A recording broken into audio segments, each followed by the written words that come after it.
The blue and green planet known as Earth hung peacefully against the black canvas of space. The year was 2157, and humanity had mastered interstellar travel decades ago. Yet unlike the stories in old science fiction tales, they had chosen a different path. Rather than expanding aggressively across the stars, Earth focused inward, building strength and knowledge within its solar system. Commander Daniel White stood on the observation deck of the Luna Defense Station, his eyes fixed on a holographic display. Strange energy readings had appeared near Pluto's orbit, readings unlike anything their sensors had detected before. "Commander, the anomalies are growing stronger," said Lieutenant Frank Miller, his fingers dancing across the control panel. "Whatever it is, it's big." Daniel nodded, his face serious. "Alert Earth Defense Command. I want all available ships ready for potential first contact." Within hours, the mystery solved itself. A massive fleet of ships emerged from what appeared to be tears in the fabric of space. The vessels were elegant and powerful, with designs clearly beyond Earth's current capabilities. The largest ship alone dwarfed anything humans had ever built, stretching nearly 5 miles from end to end. "My God," whispered Daniel. "There must be hundreds of them." Earth's governments reacted quickly. The United Earth Defense Council gathered in their underground chambers beneath the rebuilt United Nations building in New York. President Laura Hayes addressed the assembled leaders.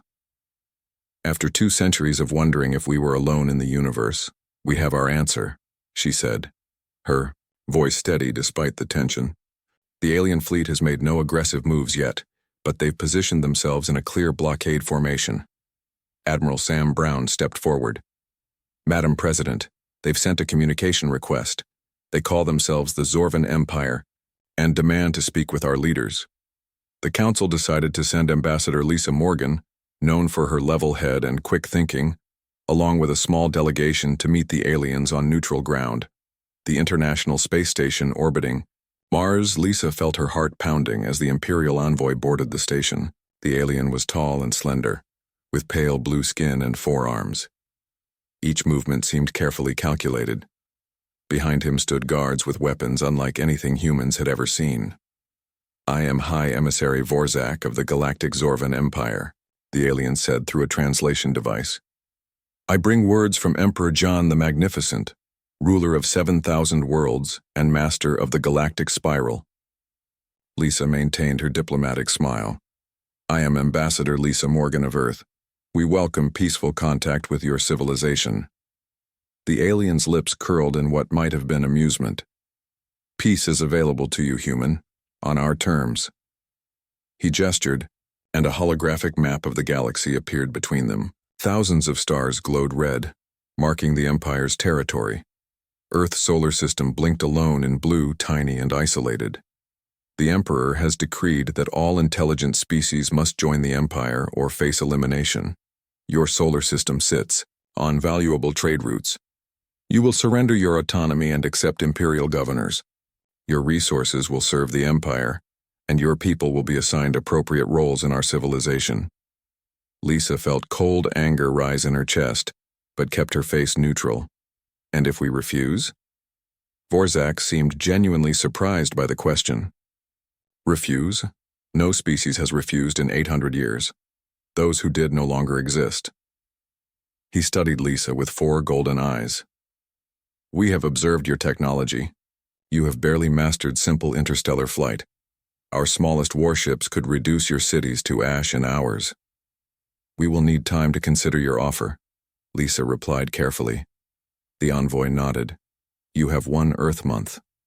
When we return, you will submit or be destroyed." He turned to leave, then paused. "I advise submission. The Empire can be generous to cooperative species. Resistance only brings pain." After the delegation returned to Earth, the Defense Council met in emergency session. The alien fleet had retreated to the edge of the solar system but remained visible to Earth's long-range sensors. "They're watching us," said Admiral Brown, studying our response. President Hayes looked around the table. "Options?" Military strategist Olivia Carter spoke first. "Their technology appears to be centuries beyond our publicly known capabilities. Conventional defense would be futile. Publicly known capabilities, General Steve Porter repeated meaningfully. Perhaps it's time we discussed Project Gaia. The room fell silent. Even among this group of Earth's highest leaders, few knew the full truth of humanity's greatest secret. President Hayes nodded slowly. Activate Security Protocol Omega. The room's windows darkened, and additional scanning equipment emerged, from hidden panels to sweep for any surveillance. For those who don't know, the president continued, what I'm about to share has been Earth's most closely guarded secret for 70 years. General Porter tapped his tablet, and the center of the table displayed a hologram of what appeared to be Ceres, the largest object in the asteroid belt. But as the image rotated, impossible details became visible. Massive engine arrays, concealed weapon ports, and intricate internal structures. We aren't as defenseless as the Zorvan believe, Porter said. For decades, we've been converting dwarf planets and large asteroids into fully functional warships. Ceres was the first, but not the last. Daniel White, who had been invited to the meeting due to his first detection of the alien fleet, leaned forward in shock. That's impossible.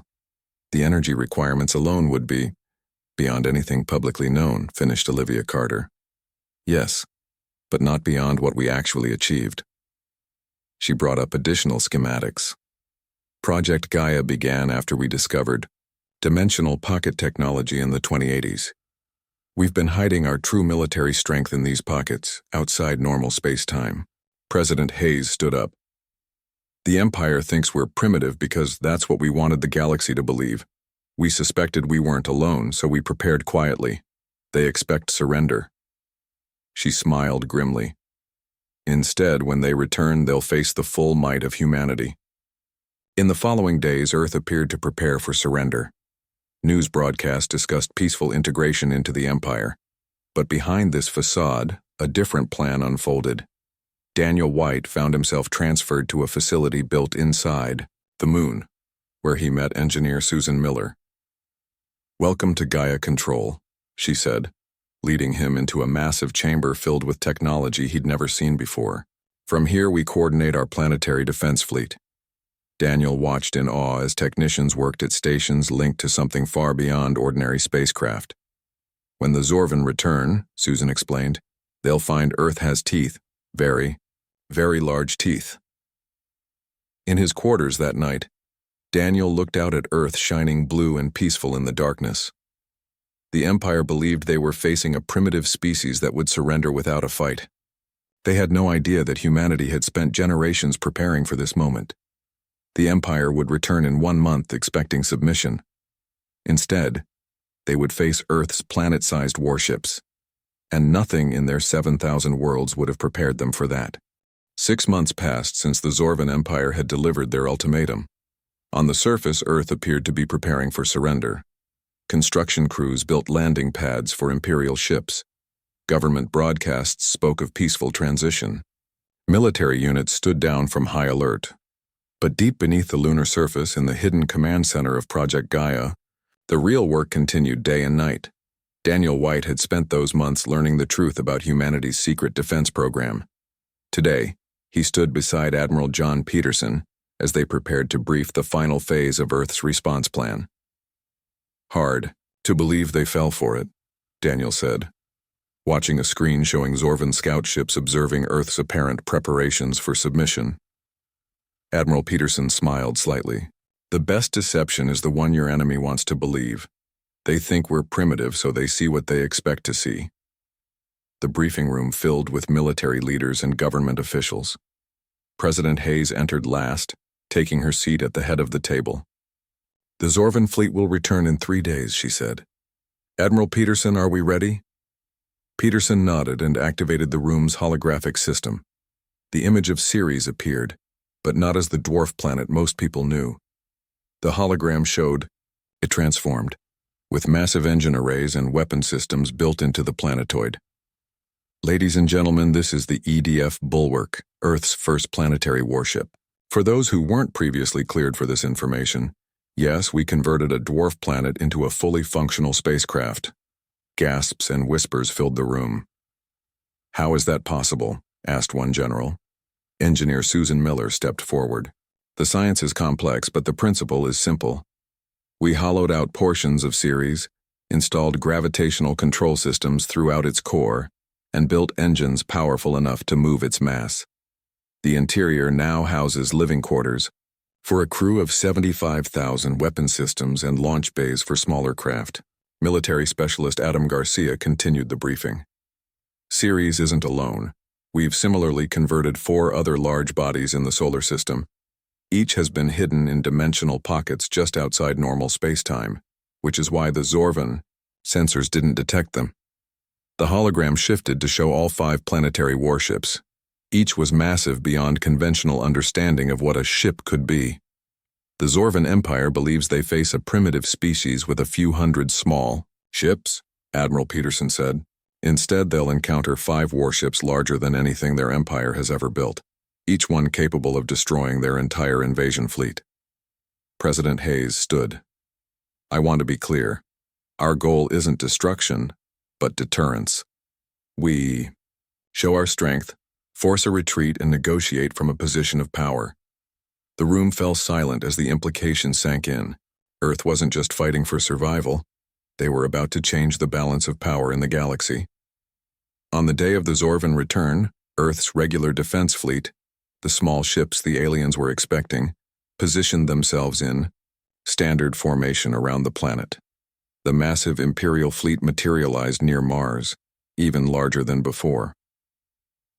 In orbit around Earth, Ambassador Lisa Morgan waited in a diplomatic vessel. Her communication screen activated, showing the Zorvan envoy. The deadline has arrived, Vorzak said. What is Earth's answer? Lisa maintained a calm expression. We appreciate the Empire's patience. Earth respectfully declines to join the Zorvan Empire. Vorzak's 4 eyes widened slightly. You decline? Perhaps there is confusion in translation. This is not an offer you can refuse. There's no confusion, Lisa replied. Earth will remain independent. The alien's face hardened. Then you have chosen extinction. Our fleet will begin planetary bombardment in 1 hour. Prepare your people for the end. The screen went dark. Lisa took a deep breath and opened a secure channel to Lunar Command. They're taking the bait. All yours, Admiral. In the command center, Admiral Peterson gave the order they had prepared for decades. Activate Project Gaia. Bring all planetary warships into normal space. Throughout the solar system, reality itself seemed to tear open. Massive portals formed at 5 strategic points surrounding the Zorvan fleet. From these dimensional gateways emerged objects so large they defied comprehension. Ceres, now the EDF bulwark, emerged first, directly between Earth and the Imperial Armada. The dwarf planet, nearly 600 miles in diameter, now moved with impossible precision for something its size. Its surface bristled with weapon systems and enormous hangar doors opened to release swarms of fighter craft. On the Zorvan flagship, Grand Commander Zextur watched in disbelief. What is that? It can't be. His sensor officer struggled to respond. Sir, it appears to be Ceres. The dwarf planet has engines and weapons, and it's moving toward us. Impossible, Zextur shouted. No species could convert a planet into a warship. But the evidence continued to mount as 4 more planetary bodies emerged from dimensional pockets. Each one represented a level of engineering that the Empire had never achieved in its thousands of years of dominance. Captain Nancy Allen sat in the command chair of the EDF bulwark, overseeing the massive vessel's deployment. Thousands of crew members worked at various stations throughout the converted planet. All systems operational, reported her first officer, Frank Miller. The Zorvan fleet is holding position. Nancy nodded. Open a channel to their flagship. On the main screen, the face of Grand Commander Zextur appeared, struggling to maintain his composure. This is Captain Nancy Allen of the Earth Defense Force ship Bulwark. Your fleet is surrounded. Power down your weapons and withdraw from our solar system. Zextur's voice quivered with rage and disbelief. How? How did primitives like you achieve this level of technology without our knowledge? Nancy allowed herself a small smile. We're full of surprises. You have 10 minutes to begin retreat operations, or we will be forced to demonstrate our capabilities. The Zorvan commander cut the transmission. Nancy turned to her weapons officer. They won't retreat without a demonstration. Prepare gravitational, pulse, minimum power, targeted at their rear support vessels. Head engineer Kevin Washington monitored the power systems as the massive gravitational weapons charged. "This is what we built her for," he said quietly. "The weapon that makes planets move can certainly move starships." In space, the Zorvan fleet began emergency maneuvers, trying to form a defensive position. But they had never trained for facing an opponent of this size. Their tactics were useless against a warship larger than most moons. From the bulwark surface, a barely visible distortion wave rippled outward, striking a cluster of Zorvan supply ships. The vessels crumpled instantly, crushed by gravitational forces that momentarily increased 1,000-fold. The effect on the Imperial fleet was immediate. Panic spread through their formation as ships began breaking ranks, accelerating away from the planetary warships. Communications specialist Paul Harris monitored the Zorvan channels. "They're in full retreat, Captain. Their commander is requesting reinforcements from the Imperial homeworld." On Earth, people watched the skies in wonder as the truth was finally revealed. Their small blue planet wasn't defenseless after all. Humanity had created something unprecedented in the galaxy. Warships made from the very stuff of their solar system. And across the stars the news began to spread. The mighty Zorvan Empire had been forced to retreat. Earth wasn't just another world to conquer. Earth was something new, something terrifying. The Empire had trembled. The Zorvan fleet retreated to a safe distance, but did not leave the solar system. For 3 days they regrouped at the edges of Neptune's orbit, receiving reinforcements through their space-folding technology. Earth's planetary warships maintained defensive positions, a ring of dwarf planets now serving as humanity's shield. On board the EDF Bulwark, Captain Nancy Allen studied the tactical display showing the growing Imperial forces. "They've nearly doubled their numbers," said her first officer, Frank Miller. "Almost 10,000 ships now." Nancy nodded calmly. "They're scared. They're bringing everything they have." The Bulwark's interior was a marvel of engineering. What once had been solid rock was now a complex network of corridors, command centers, and living quarters. The central command deck occupied what had been Ceres' core, surrounded by layers of protection thicker than any conventional battleship could dream of having. "Captain, incoming transmission from the Zorvan flagship," announced Paul Harris from the communication station. The main screen lit up with the face of Grand Commander Zexter. His blue skin seemed paler than before, but his 4 golden eyes burned with determination.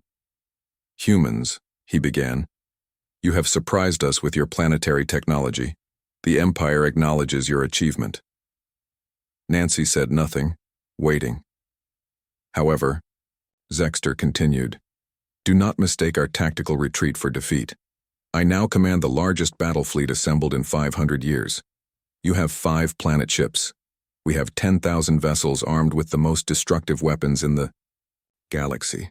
"Quality over quantity, Commander," Nancy replied evenly. "Your move." The transmission ended. Nancy turned to her officers. "They'll attack within the hour. All hands to battle stations."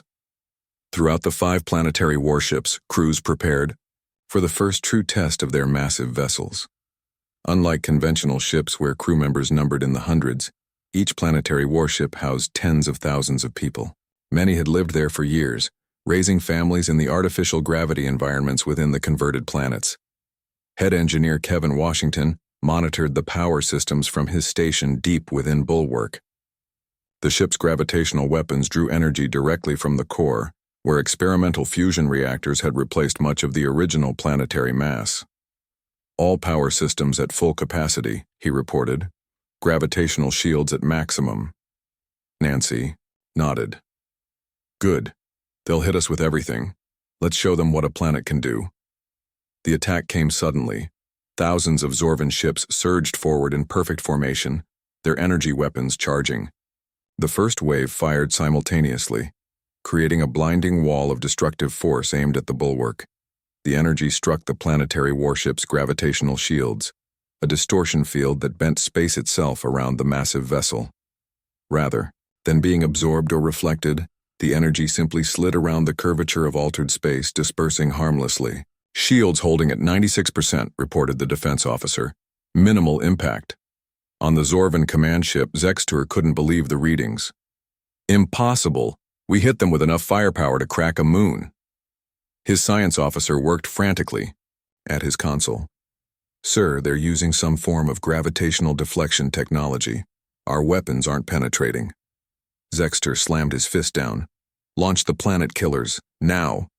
Throughout the Zorvan fleet, special ships moved into position, deploying massive missile-like objects nearly half a mile long.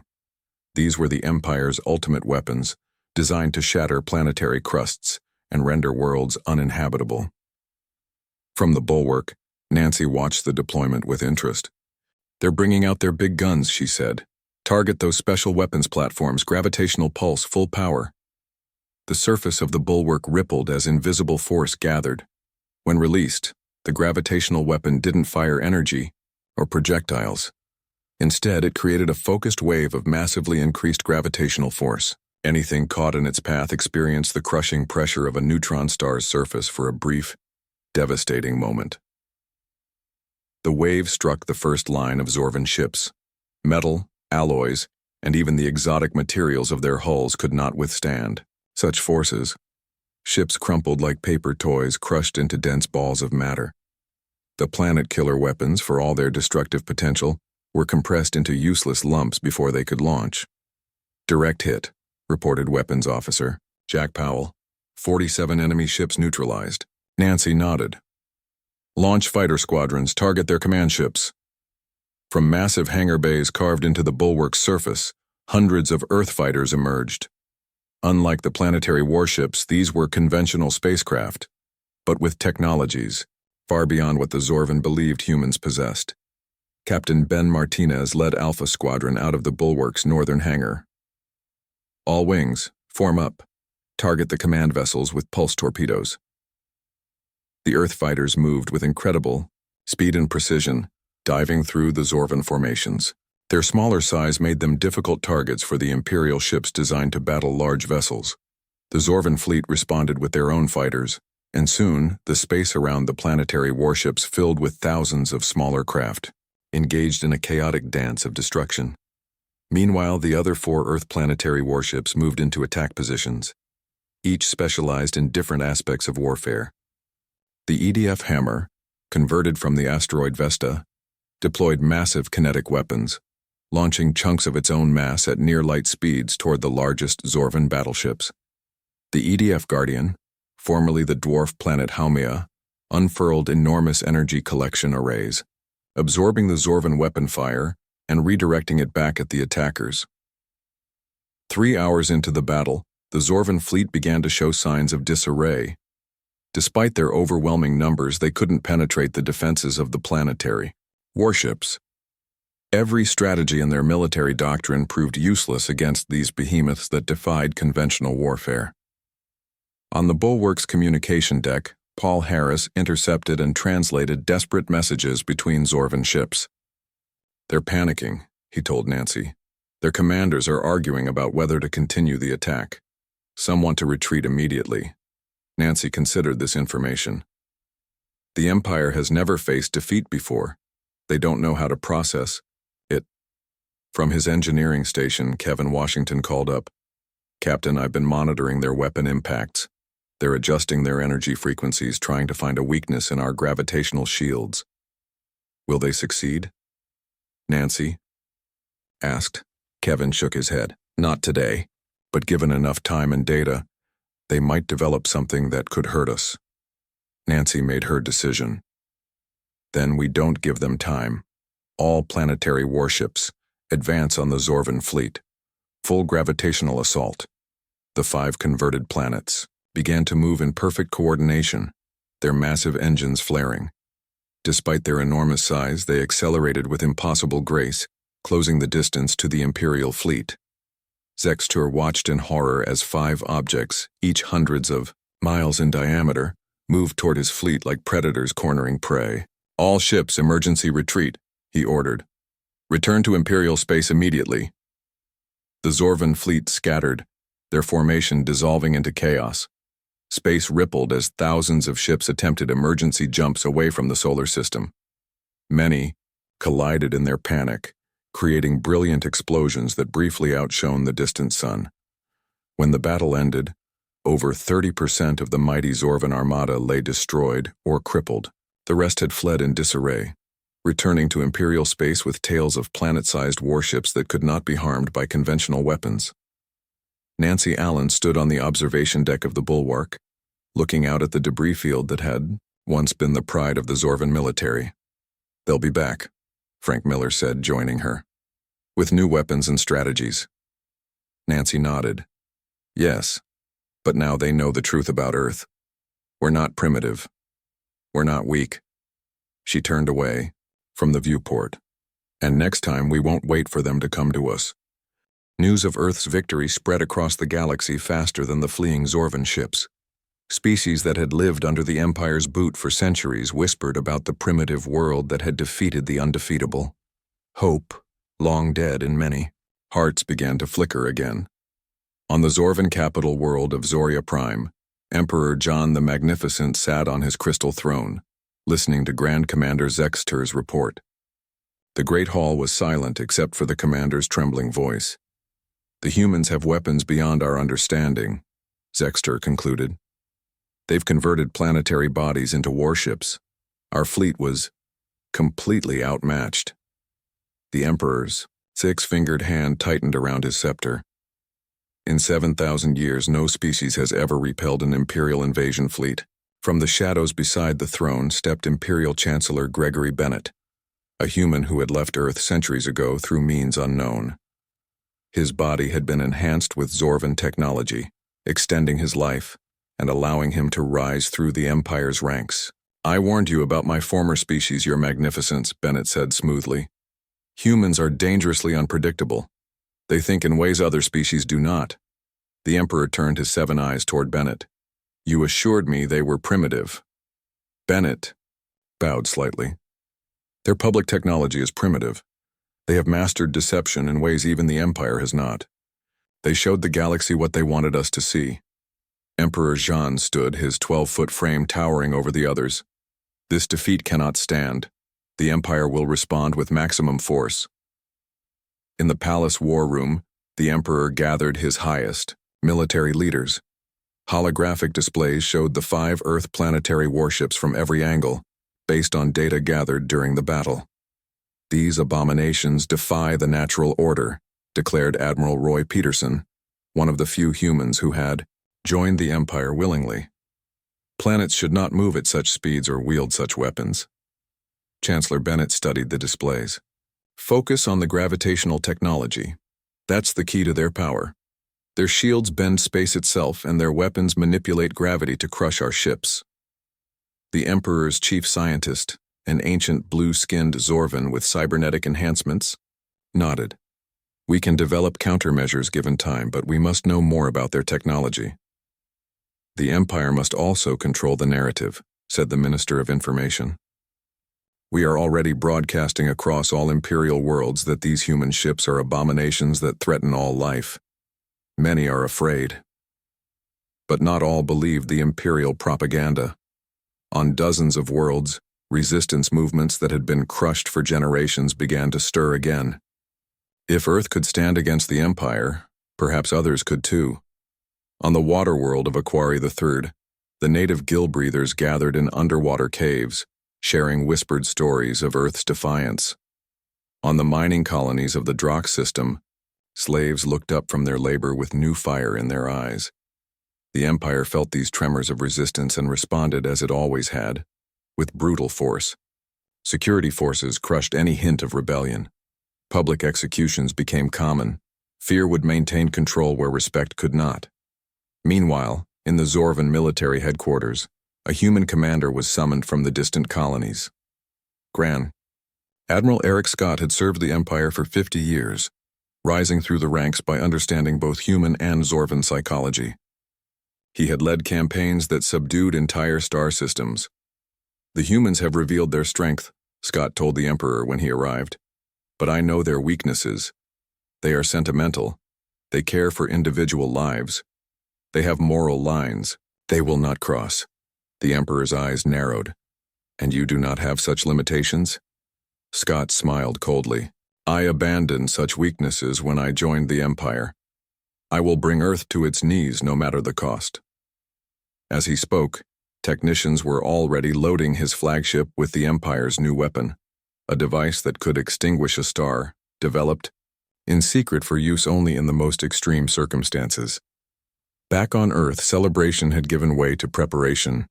The United Earth Defense Council knew the Zorvan would return, stronger and more determined, but humanity now had a chance to take the initiative. Ambassador Lisa Morgan stood before the Council with a bold proposal. We should reach out to other species under Imperial control. The Zorvan rule through fear and isolation, keeping subjugated worlds from communicating with each other. We can break that isolation. President Hayes considered this. You're suggesting an alliance? Multiple alliances, Lisa clarified. The Empire controls thousands of worlds. If even a fraction rise up together, the Zorvan would be fighting on too many fronts at once. Admiral John Peterson added his support.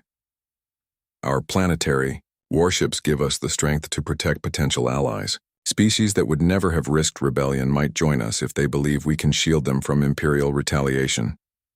The Council voted unanimously to approve the plan. Earth would no longer simply defend. It would actively work to undermine the Empire's control. Daniel White, now promoted to commander of the EDF Guardian, prepared his planetary warship for its first mission beyond the solar system. Engineer Susan Miller had installed new technology that would allow the massive ship to generate its own space-folding field for faster-than-light travel. We never had reason to use this capability before, Susan explained as Daniel examined the engine controls. But now we need to project force beyond our system. Daniel nodded. How many jumps can we make before needing to recharge? 3, maybe 4. The energy requirements for moving an object this size through space-time are enormous. On the day of deployment, Earth's 5 planetary warships gathered in formation beyond Mars' orbit. Each had been assigned a different region of space to visit, planets identified as having active resistance movements or strategic importance to the Empire. Captain Nancy Allen of the Bulwark addressed the crews of all 5 ships from her command center. Today we take the fight to the Empire. Remember, our goal isn't conquest, it's liberation. We offer these worlds alliance, not subjugation. As final preparations were completed, long-range sensors detected multiple space-time distortions forming at the edge of the solar system. The Zorvan were returning, and in far greater numbers. Imperial fleet incoming, reported Paul Harris at the communications station. I'm detecting at least 15,000 ships, much larger than the previous force. Nancy studied the tactical display. They've brought their reserves. And look, that flagship is different from the others. Kevin Washington analyzed the readings. Its power signature is off the charts. They've brought something new. From the flagship, a transmission cut through all Earth communication channels. The face that appeared on screens across the planet belonged to Grand Admiral Eric Scott. His human features twisted in a cold smile. People of Earth, he began. I am Grand Admiral Scott of the Zorvan Empire. Your defiance ends today.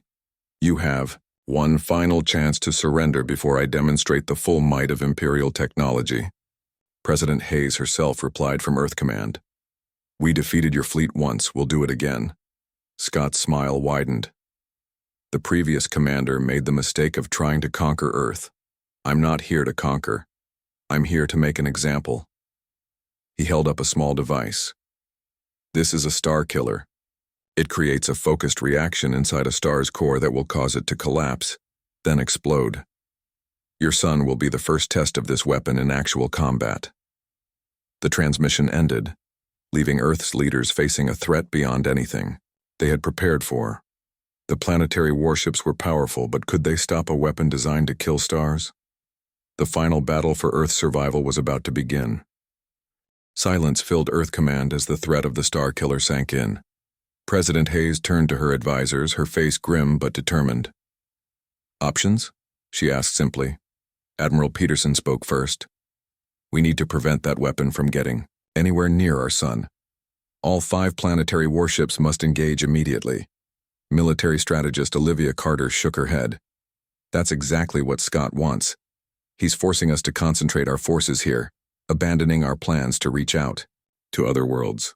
Engineer Susan Miller, who had been quietly working at a console, looked up. I might have another solution.